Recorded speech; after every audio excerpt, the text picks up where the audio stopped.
How to put parental control on YouTube mobile. Hello everyone. In this video, I will show you how to put parental control on YouTube mobile. First, open the YouTube app on your mobile device. Then tap on You from the bottom right corner. Now, tap on the settings icon at the top right corner. Here, tap on Family Center from the list.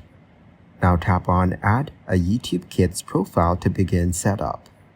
You will see some information about how YouTube Kids works. Tap on More to continue. Then tap on Next when prompted.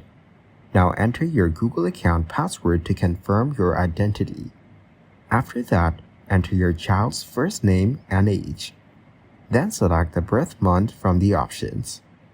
Now choose a content setting based on what's appropriate for your child's age.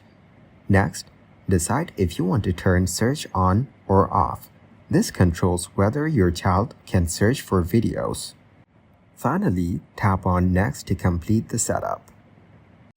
Thank you guys for watching this video. Hope you got some value.